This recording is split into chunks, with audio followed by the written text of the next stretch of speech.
चरण पखारी चरणामृत लीना, जीवन जन्म सुफल कर लीना। और धनी धर्मदास साहब भी वही करते हैं, लेकिन हम चरण कैसे पखारते हैं? थाली ले आएंगे, लोटा ले आएंगे, जल ले आएंगे और उसमें चरण पखारते हैं। ना भाव था ना भक्ति है, कुछ नहीं, बस चरण पखार लिए नाम के। कोई कुछ नहीं बोले गुरु का हम चरण पखार रहे हैं भाई, नहीं। धनी धर्मदास साहब ने ऐसे चरण नहीं पखारे। भक्ति की भाव आया और उन्होंने वो भाव की जो उद्गार आया, जो भाव में गदगद होके जो उद्गार आया, उस उद्गार में जाके जैसे चरणों में लिपट गए। आंखों की अविरल धारा, खुशी की धारा, खुशी से आंखों से अविरल धारा निकल आया सचो। और वही अविरल धारा में सदगुरु के चरणों को पखार दिया उन्होंने और अपने जीवन को वो चरणामृत लेके सफल गिरे।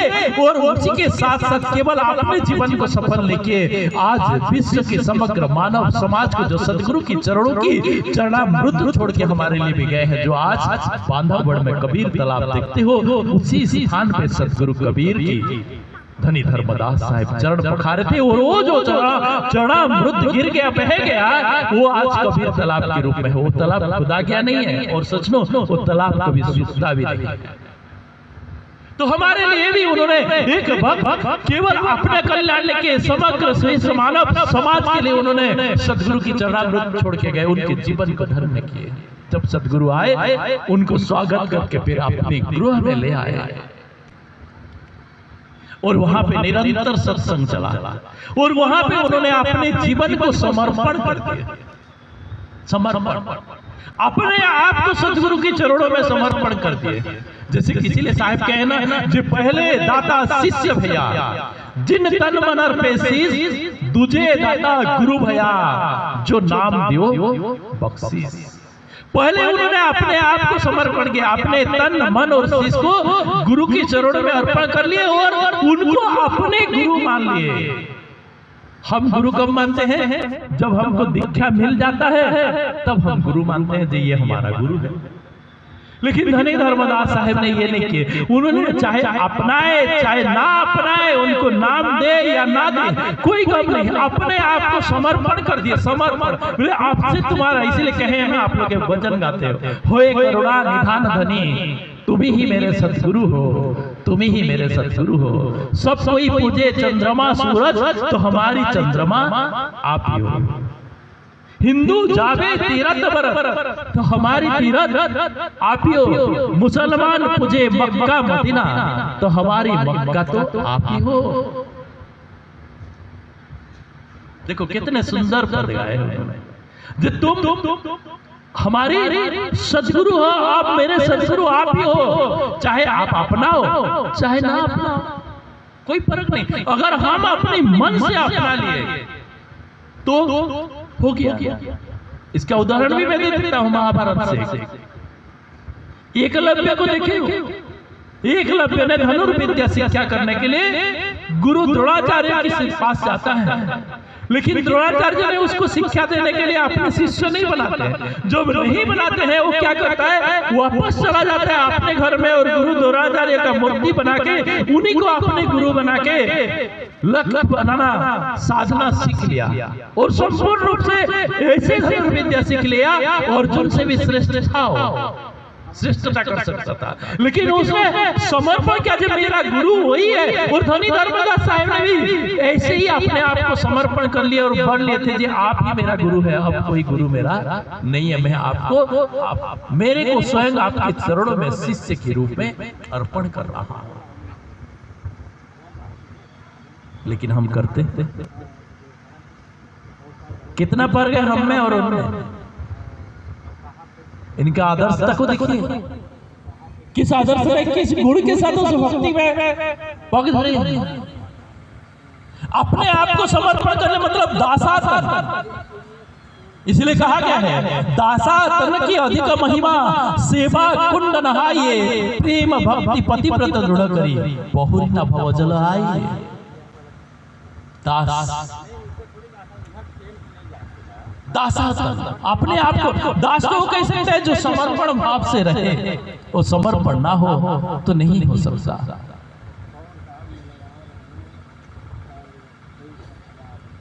और इतने समर्पण कि गुरु की आज्ञा को उन्होंने अवमानना नहीं की कहीं। आप लोग भजन गाते हो ना, सतनाम नाम गाते हो, क्या गाते हो?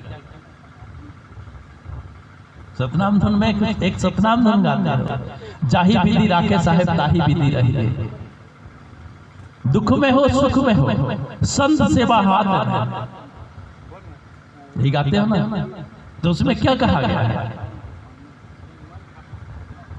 जिंदगी की डोर सौंप हाथ दीनानाथ के। क्या हमारा जिंदगी का डोर हम अपने दीनानाथ को सौंप दिए? ध्वनि धर्मदास साहब ने संपूर्ण रूप से अपने जिंदगी का डोर जिस दिन सदगुरु कबीर ने बांधो बड़ा पूजे, उसी दिन ही अपने जिंदगी का डोर सौंप दिए, संपूर्ण रूप से सौंप दिए। जिंदगी का डोर सौंप हाथ दीनानाथ के, जाही विधि राखे साहेब ताही विधि रही। और उसमें एक पद और गाया गया, एक लाइन और गाया गया है, उसी में आइए, नाता एक साहेब जी से दूजी नाता तोड़ दे। एक नाता किससे? साहेब से रखना है, अपने मालिक से रखना है, लेकिन दूसरी नाता छोड़ना है। लेकिन हम नाता सबसे रखते हैं।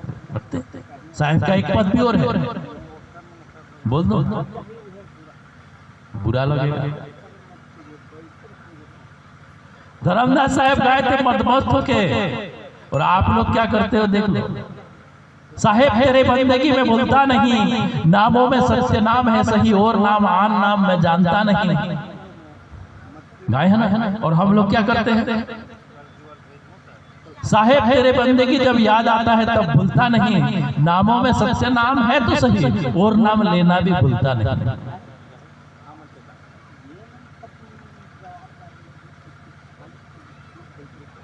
करते हैं क्यों?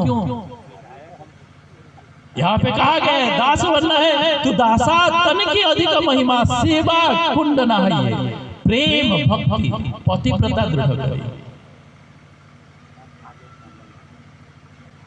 साहब ने कहे पतिव्रता की एको बलि, व्यभिचारिणी की अनेक। कहे पतिव्रता और व्यभिचारिणी कैसे मेल होए, दोनों कैसे एक हो सकते हैं? नहीं हो सकते। तो हमें अपने जीवन को क्या किस दिशा पे ले जाना है और कैसे भक्ति की मार्ग में जाकर अटल रहना है, यहाँ से सीखना पड़ेगा।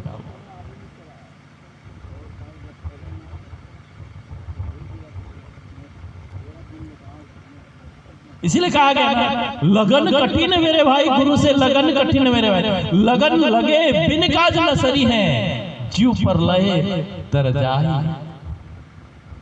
लगन कठिन है, अगर एक कठिन तो है, लेकिन उस कठिनता में अगर लगन लगा लिए, गुरु की चरण में लगा लिए, तो लगन अगर लग गया तो हमारी मार्ग, भक्ति की मार्ग आसान हो जाएगा, ये मानव जीवन सार्थक हो जाएगा।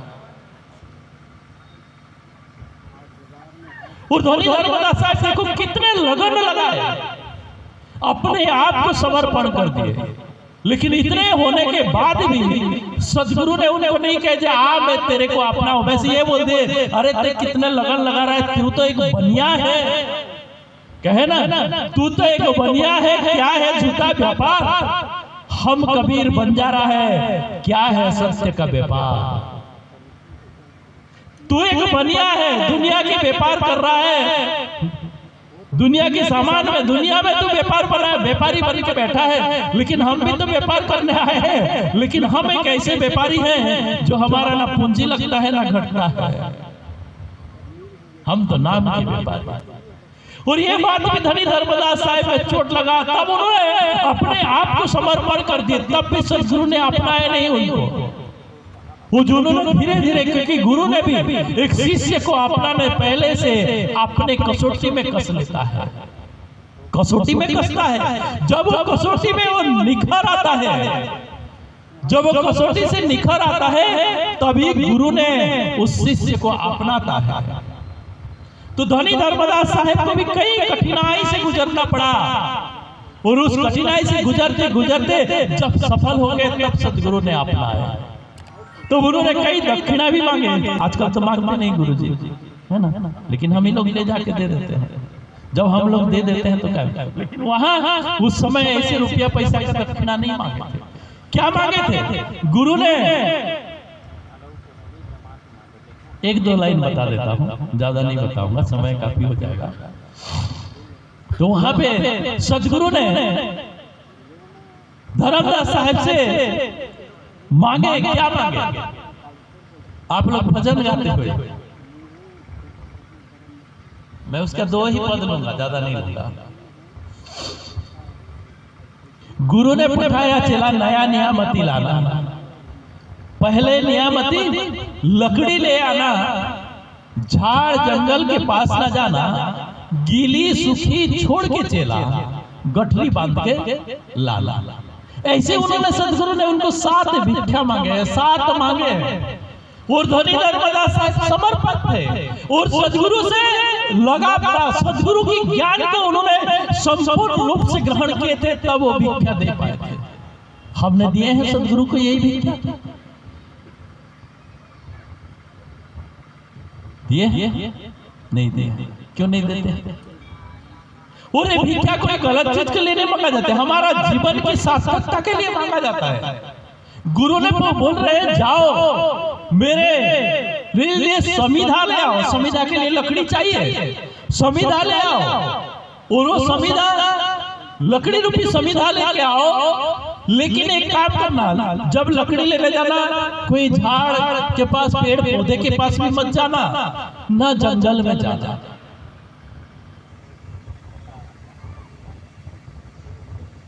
और कोई गीला भी मत लाना, सूखा भी मत लाना। समस्या है, कहां से लाए? लेकिन धनी दरबार से ये नहीं कहे कि मैं नहीं ला सकता हूं। उन्होंने विनम्रता से कहे आप मांगे हैं गुरुजी, तो प्रयास तो करूंगा, जरूर प्रयास जरूर करूंगा। ये भी नहीं कहे दे दूंगा, दूंगा वो नहीं बोले, दूंगा मैं अहंकार आ जाता है, अहंकार नहीं, प्रयास करूंगा और प्रयास भी करूंगा। आपकी दया होगा तब मैं प्रयास कर सकता हूं, आपकी दया ना हुआ तो मैं प्रयास कर नहीं सकता। हमको अगर बोलेंगे कोशिश करता हूं, मिल गया तो लाऊंगा, नहीं मिला तो कहां से लाऊंगा? जवाब नहीं, उन्होंने ना भी नहीं दे रहे, हाँ भी नहीं दे, प्रयास जारी रहेगा, आपकी कृपा आपकी दया हो जाएगा तो मैं इस मार्ग में सफलता पा सकता हूं।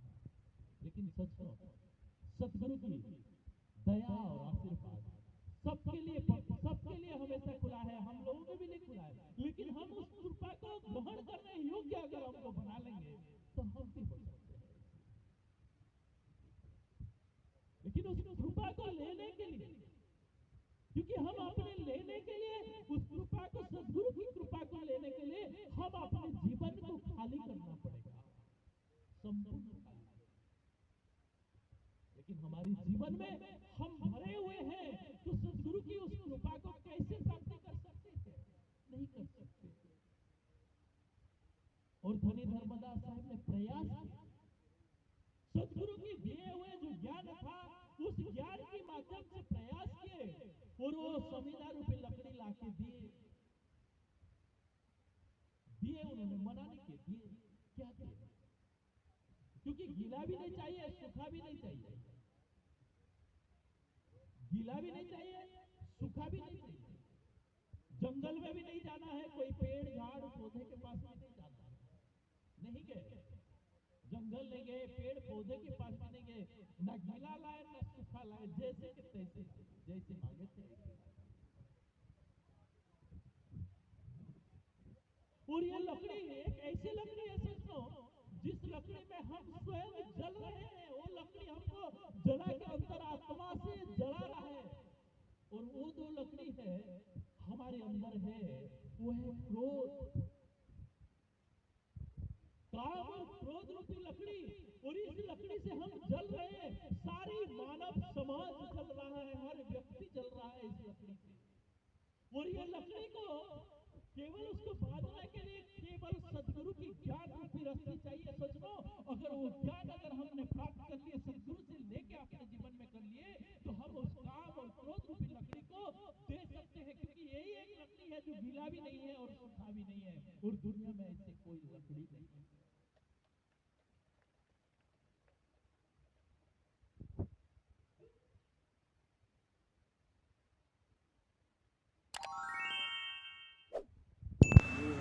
सतगुरु के ज्ञान की आवश्यकता होता है। सत्संग में बैठ के हमें ज्ञान, और धनी धर्मदास साहब ने सतगुरु के पास बैठ के उन्हीं के ज्ञान को उन्होंने आहरण किए थे। जैसे ग्वाला गाय को दोहन करके पूरे दूध निकाल लेता है, ठीक सतगुरु कबीर के पास बैठ के धनी धर्मदास साहब ग्वाला बन के सतगुरु की ज्ञान को दूध लिए थे, ज्ञान के दोहन किए थे। और उस ज्ञान में अपने अंदर उस ज्ञान का भंडार को संजोड़ करके हृदय में जो काम और क्रोध है, इस दोनों के प्रति उन्होंने दोनों को संयमता में ले आए थे। और संयमता लाने के लिए केवल इसलिए हम कबीर पंथ में उपासना करते हैं, और ये उपासना से होता है। आप लोग पूर्णिमा का व्रत करते हो, सबको ही रखते हो, कितने लोग रखते हो, कैसे रखते हो मेरे को बताओ। अब आप कैसे रखते हो बताओ। सुबह से कुछ खाना नहीं है, कई लोग तो पानी भी नहीं पिएंगे, भैया मैं निर्जला पूरा पानी भी नहीं पीऊंगा। और शाम को जब होता है ना आरती करे के बाद बोलते हैं क्या बनाए हो भैया, खीर में अच्छा मेवा मिष्टान डाल के तो बनाए हो ना, क्योंकि आज व्रत है, व्रत तोड़ना है। फिर दवा के पेट भर के खा जाते हैं। वो उपासना नहीं है। उपासना तो उसको कहते हैं जिसमें हमारा हित हो। भूखे रहने से थोड़े हमारा हित होता, पेट में चूहा कूद रहा है इधर मन थोड़े लगेगा साहब की पाव बचा। देखो उपासना कैसे करना चाहिए, लेकिन मैं बता तो दूंगा, लेकिन एक शर्त में। अब मैं फिर सौदा करना पड़ेगा मेरे को, बताऊं कि ना बताऊं। तो मेरा शर्त है, मानोगे? आज के बाद ऐसे ही व्रत रख उपासना करना, व्रत के दिन करोगे पक्का? देखो साहेब के दरबार में बैठे हो, कहा है बोलता है करता नहीं, मुंह का बड़ा लबार है। अगर बोल दिए और करो नहीं तो कहा गया लबार होते। बोलता है करता नहीं, मुंह का बड़ा लबार है। अरे क्या मुखड़ा लेके आएगा, ये तो साहेब का दरबार है। करोगे भाइयों? माताएं तो बोल रहे हैं हम करेंगे, आप लोग करोगे ना? देखिए उपासना कैसे होना चाहिए। पूर्णिमा का हम व्रत रखते हैं, सुबह उठते हैं, स्नान करते हैं, घर में एक कलश प्रज्वलित करते हैं, और उसके बाद गुरु महिमा पाठ करते हैं। करते हो?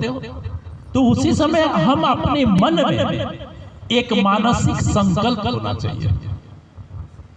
करते हो मानसिक संकल्प? आज तक किसी ने नहीं किया होगा, क्यों नहीं कर। लेकिन एक चीज है, मानसिक संकल्प आप जो किए हो वो दूसरे को भी ज्ञात नहीं होना चाहिए। आप किए हो, माताएं किए हो, तो अपने अपने पति को भी नहीं बताना चाहिए। आप लोग किए हो भैया, अपने घर में पत्नी को भी नहीं बताना चाहिए। मानसिक संकल्प उसको कहते हैं। आपकी जो मन में जो संकल्प किए हो, आपके अलावा कोई नहीं जाने, जाने तो वही परमात्मा ही जाने, गुरु ही जाने, और कोई नहीं जाने। तन की जाने, मन की जाने कि वो साहिब से क्या छुपा है, जिसकी हाथ में डोरी। आप संकल्प के तो वो जान जाएगा, लेकिन उसके अलावा किसी को नहीं जानना चाहिए, किसी को नहीं बताना चाहिए। तो देखिए उसमें संकल्प क्या करना है ये बता देता हूं मैं। हम ये मानव शरीर धारण किए हैं, और ये मानव शरीर में किस कारण हम बहे हैं? क्योंकि ये पंच तत्व का शरीर है, 5 तत्व और 3 गुण है। तो इसमें घटना बढ़ता रहता है, तो हमारे अंतःकरण में विकार पैदा होता है। काम, क्रोध, लोभ, मोह, मत, ये सब 5 विकार पैदा होता है। और ये 5 विकार ही हमें इस भक्ति के मार्ग से भटका देता है। और तो कुछ नहीं भटकाता, यही भटका देता है। जब यही भटका देता है तो उसी दिन हम संकल्प करें, हे गुरुदेव, हे सदगुरुदेव, आपकी शरण में हूं, आप मेरे ऊपर इतने सहायता कीजिए, आपकी ज्ञान मेरे अंदर में इतने भर दीजिए, क्योंकि मेरे अंदर जो पंच विकार है, उस पंच विकार से एक विकार क्रोध है। मैं उस क्रोध के ऊपर आज उपासना कर रहा हूं, ताकि मेरे अंतःकरण में इस क्रोध को खत्म करने के लिए आप ही आपके ज्ञान के माध्यम से मेरे अंदर में ऐसे ज्ञान प्रकट कर दें, ताकि मेरे अंतःकरण में जो क्रोध रूप विकार है वो मेरा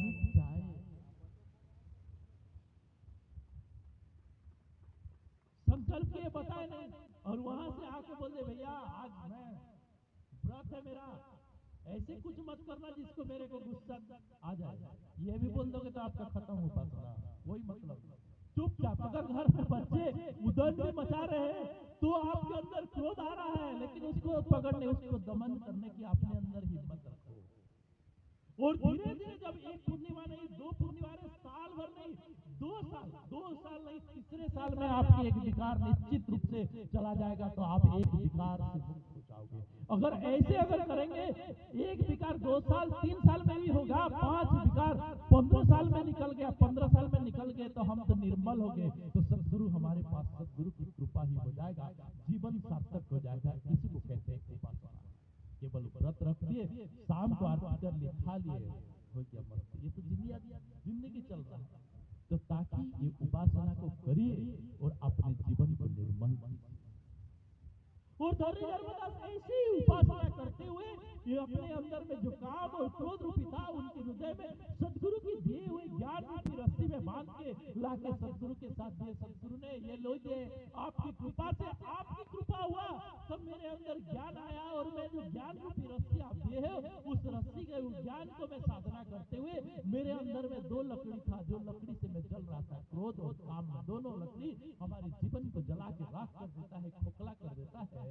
मैं इसी को आपके चरणों में अर्पण कर रहा हूं। अगर ये काम और क्रोध 2 लकड़ी को बांध ले तो सब विकार चला जाता है, लोभ मोह भी खत्म हो जाता है, क्योंकि लोभ मोह तब होता है, मोह होता है तो अगर उसमें प्राप्ति करने का इच्छा होता है, प्राप्ति नहीं होता है तो हमारे अंदर क्रोध होता है, अगर प्राप्ति होता है तो फिर आसक्ति बढ़ता है, तो काम भावना लगता है और आसक्ति बढ़ जाता है। तो ये है मूल है हमारी पंच विकार को खत्म करने के लिए काम और क्रोध रूपी लकड़ी, और सदगुरु के चरणों में धनी धर्मदास साहब ने उसी लकड़ी को,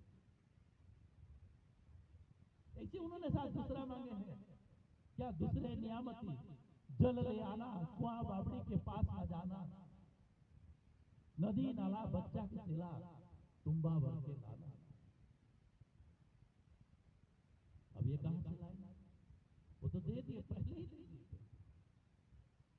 ना नदी गए ना नाला गए, पानी लेने नहीं गए, तो उनके अंदर भजन के, किसकी, सतगुरु की सुमिरन, सतगुरु की भजन, और भजन कैसे किए, भाव से, मजीरा लेके, ढोलक मजीरा लेके भजन नहीं किए, हृदय की भाव से पुकारा और अंतरात्मा से पुकारे। कल चर्चा किया ना भक्ति भजन हरिनाम, तो उन्होंने भक्ति के थे, भाव से भजन किए थे, और भजन से जो उनकी अंतरात्मा में जगत उत्पन्न हुआ और भाव आया, उस भाव से जो जल आया, जो मेघ गिराए, क्योंकि बादल प्रेम का भजन किए तो भाव आया, प्रेम भाव आया, और उस प्रेम रूपी भाव से बादल, प्रेम की बादल छा गया, तो भाव से उनकी आंखों से अविरल धारा से आंसू बह गया, वही आंसू को उन्होंने अपने तुम्बा भर के सदगुरु के चरणों में अर्पण किया। तो हमारे जीवन में ऐसा होना चाहिए सज्जनों, क्योंकि उस भाव को, उस जल को किस में लाए उन्होंने, प्रेम रूपी कपड़े से छान के लाए, अपने जीवन में प्रेम, सदगुरु के प्रति प्रेम होना चाहिए। ये तो कहते हैं प्रेम तो हमारा भी शुरू से है, कहते हैं ना, अरे हम भी तो सदगुरु से प्रेम करते हैं, हम सब कहते हैं, लेकिन प्रेम क्या है जानते हैं?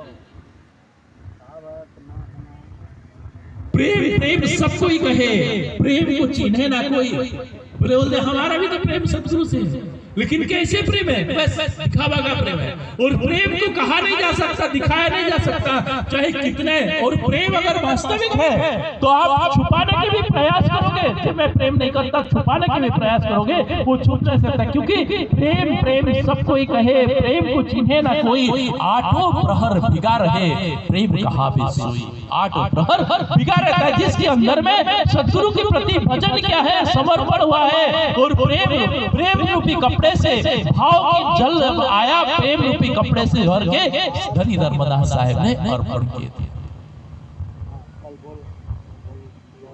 तो यही है सब,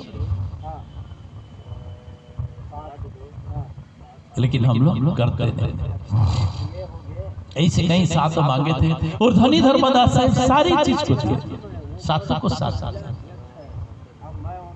इस बारे में फिर कभी मिलेंगे तो केवल इसी भजन के ऊपर मैं चर्चा करूंगा। आज तो बीच में थोड़ा घुसा दिया हूँ, फिर कभी मुलाकात होगा इस क्षेत्र में आएंगे तो मैं इस क्षेत्र में आऊंगा तो इसी भजन, केवल इसी भजन के ऊपर ले लूंगा, केवल एक भजन के ऊपर, ताकि आपको बारीकी से समझा सकूं मैं एक एक पद पर, क्योंकि उसको कैसे साधन करें, कैसे जतन करें, ताकि हमारे जीवन में भी हो। धनी धर्मदास साहब कैसे उस शब्द को अपने सूरत में बैसा के उसको साधना करके ये दक्षिणा दिया है, बारीकी से करूंगा।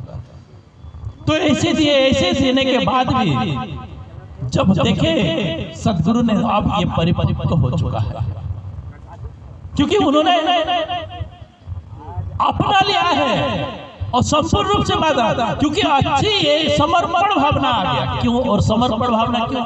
एक बात बताओ, मैं आपको एक सवाल करता हूं, जवाब देना।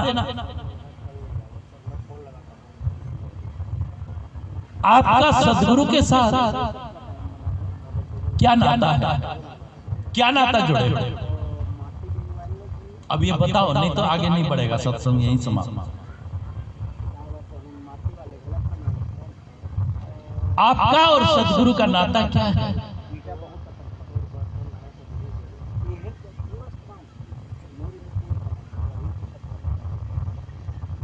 गुरु और शिष्य का नाता है ना? है गुरु शिष्य के नाता। यहीं से तो हम मार खा गए, यहीं हम धोखा खा गए।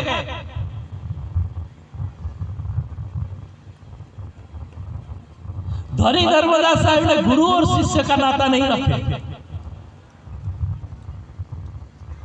हम गुरु और शिष्य का नाता रखे, इसलिए हमारे में दूरी है। और धनी धर्मदास साहब गुरु शिष्य की नाता नहीं रखे, क्योंकि कहे हैं नाता एक साहेब जी से दूजी नाता तोड़ दे, क्योंकि वो सेवक बने। हम गुरु और शिष्य की नाता रखे हैं, इसीलिए सेवक नहीं बन पाए। अगर सेवक बनना है तो हमें सेवक कब हो सकता है? जब हमारा कोई स्वामी होगा तभी तो हम सेवक हो सकते हैं। धनी धर्मदास साहब और सदगुरु का नाता एक स्वामी और सेवक का नाता था, गुरु शिष्य का नहीं। एक स्वामी मतलब हमारे एक मालिक है, हम उसका सेवक। और जब स्वामी सेवक का नाता है तब जाकर प्रेम, भक्ति और पतिव्रता की व्रत की धारण हम कर सकते हैं, नहीं तो नहीं कर सकते। गुरु शिष्य का नाता ऐसे होना चाहिए, क्यों? गुरु शिष्य की नाता नहीं रहना चाहिए, एक स्वामी और सेवक की नाता होना चाहिए। और वही नाता उन्होंने रखे थे, तब जाके सार्थक थे। तब जब धनी धर्मदास साहब के ये भाव को देखे तो सदगुरु एक दिन कहते हैं, अब आओ मैं तुमको अपनाता हूं, आओ मैं तुमको अपनाता हूं।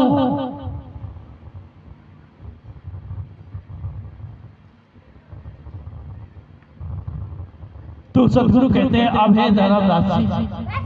धर्मदास नहीं था, बोले हे जुड़ावर, अब तुम्हारे घर में चौका का तैयारी करो, मैं तुमको अपना, तुम सबको, तुम्हारे परिवार को अपना लूंगा, परिवार को अपना लूंगा। तब धनी धर्मदास साहब ने चौका का तैयारी कराते हैं, सारी सामग्री पूछ के ले लेते हैं, अब क्या लाना है क्या नहीं है सब लेते हैं, और कहते हैं जब चौका का तैयारी हो गया, सदगुरु आके आसन में बैठे, तब माता अमीन और धनी धर्मदास साहब ने, क्योंकि सदगुरु ने कहे थे तुम्हारे परिवार के साथ मैं अपनाऊंगा, तब उनकी एक पुत्र था नारायण दास, उसको बुलाने गए माता अमीन और धनी धर्मदास साहब। तो उनकी पुत्र कहने लगे मैं नहीं जाने वाला हूँ, कोई एक वृद्ध फकीर आया है जो खुद जिसका दिमाग सटिया गया है, पागल हो चुका है, और तुम भी वृद्ध हो गए तो तुम्हारी भी दिमाग सटिया गया है, तो बुढ़े के चक्कर में जा रहे हो। मैं अपने गुरु को नहीं छोड़ने वाला हूँ, तुम तुम्हारी पहले गुरु बनाए उसको छोड़ के अलग हो रहे हो, मैं नहीं जाने वाला हूँ ऐसे वृद्ध गुरु की शरण में जिनकी मति भ्रष्ट हो चुका है। तो उनको ठोस लगा, उनके हृदय में आघात लगा। देखो, एक तरफ अपने सदगुरु और एक तरफ पुत्र की मोह। अगर आपके सामने ये परिस्थिति आए तो आप गुरु को छोड़ सकते हो, पुत्र की मोह को नहीं छोड़ सकते, पुत्र को नहीं छोड़ सकते, त्याग नहीं सकते। लेकिन माता आमीन और धनी धर्मदास साहब, देखो माता आमीन भी कितने पतिव्रता नारी, अपने पति की हर कदम कदम पे साथ दी।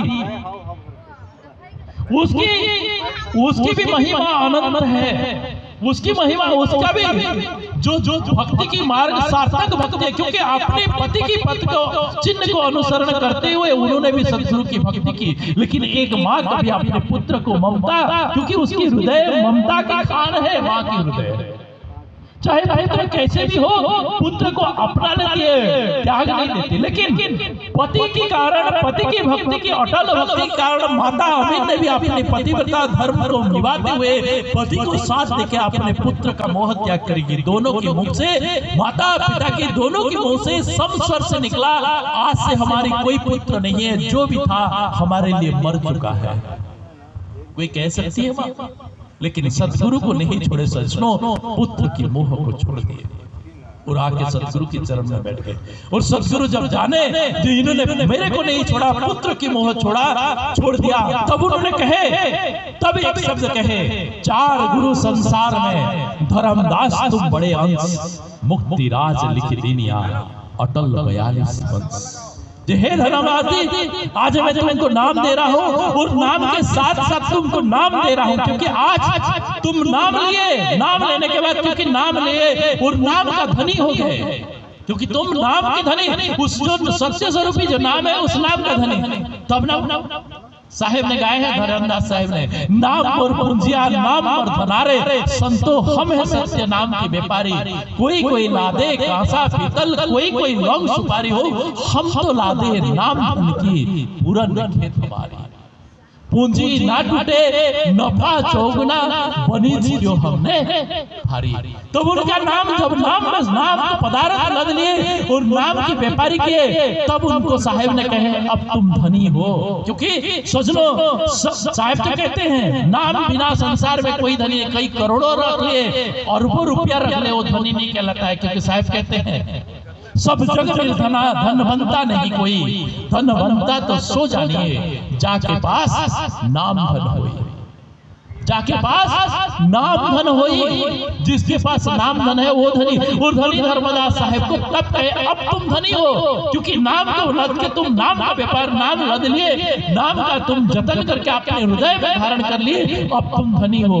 धनी पुनः आगे क्या है, धर्मदास, क्योंकि तुमने धर्म को जानने वाले, क्योंकि वो दया धर्म को समझ लिए थे और उस दया धर्म को धारण कर लिए थे, इसीलिए उनका नाम पड़ा धनी धर्मदास। हे धनी धर्मदास, आज से तुम्हारा नाम धर्मदास है और मैं तुमको ये संसार में एक गुरु पद में स्थापना कर दूंगी। 4 गुरु, क्योंकि मैं इस संसार में चारों नामों पे आया, चारों युग में आया और हर युग में गुरु परंपरा का स्थापना किया। तो इस कली युग में भी मैंने तुमको गुरु परंपरा में एक गुरु गति की स्थापना कर रहा हूँ और तुम्हें 42 वंश का आशीर्वाद दे रहा हूँ, ताकि तुम्हारी ही वंश इस भवसागर में, जगत की भवसागर में कड़िहार बन के इस संसार के जीव का नैया पार लगाएंगे।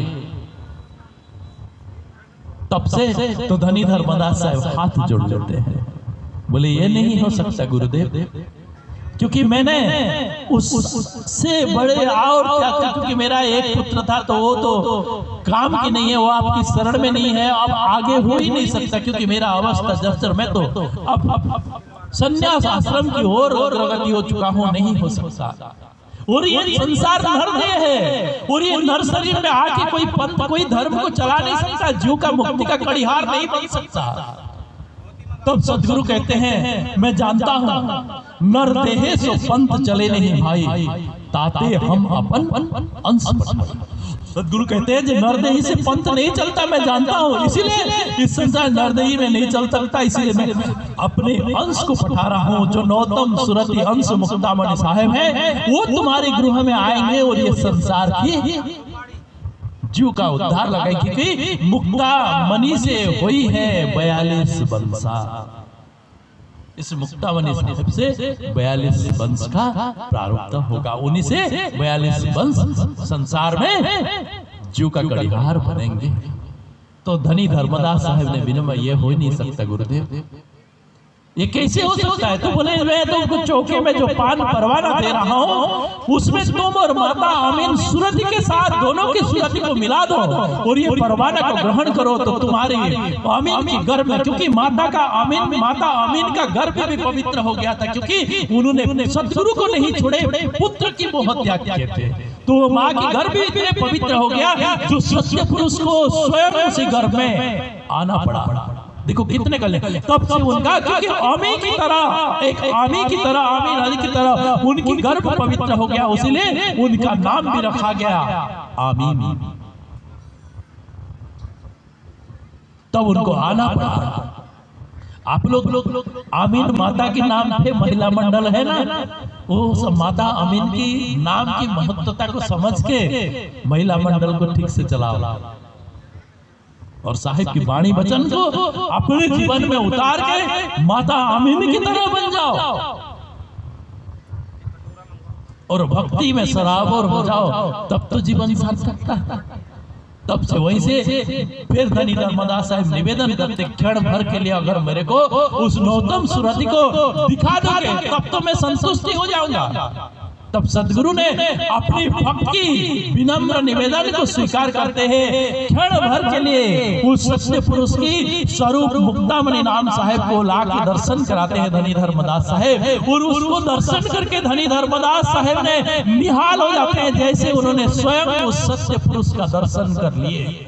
और सचनो जो नौतम सुरति अंश जो वंश है, आप निसंशय से उनको सत्य पुरुष मान सकते, क्योंकि वो सत्य पुरुष का अंश ही है, तो सत्य पुरुष है, वंश ही हमारे लिए सत्य पुरुष है। सचनो वो वंश गुरु नहीं है, क्योंकि माता आमीन ने जब विनती किए हैं, कहा गया है,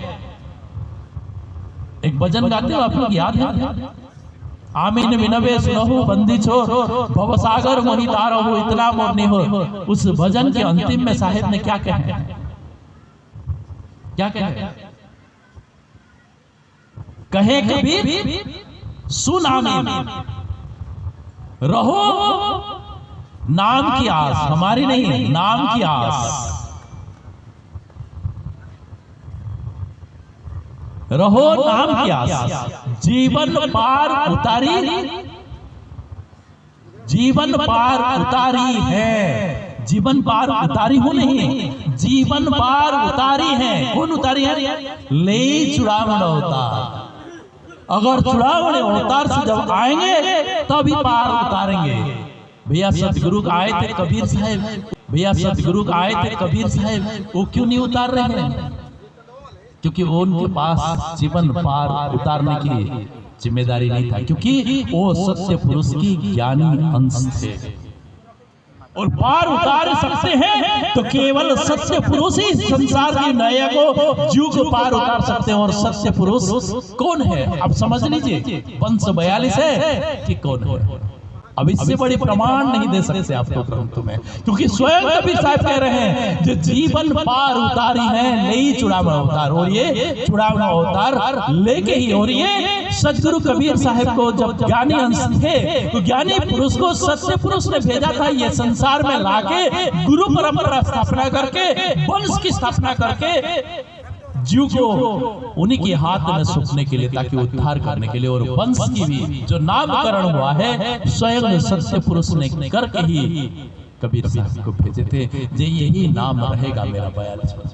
तो सचनो हमारे जीवन धन्य है, केवल धनी धर्मदास साहेब की इतने अटूट भक्ति, इतने अटूट भक्ति के कारण हमारा जीवन की मुक्ति का मार्ग को प्रशस्त कर दिए। मानव समाज में हम इस सदगुरु कबीर के ज्ञान को लखा दिए और सत्य पुरुष को जानने का एक अवसर दिए।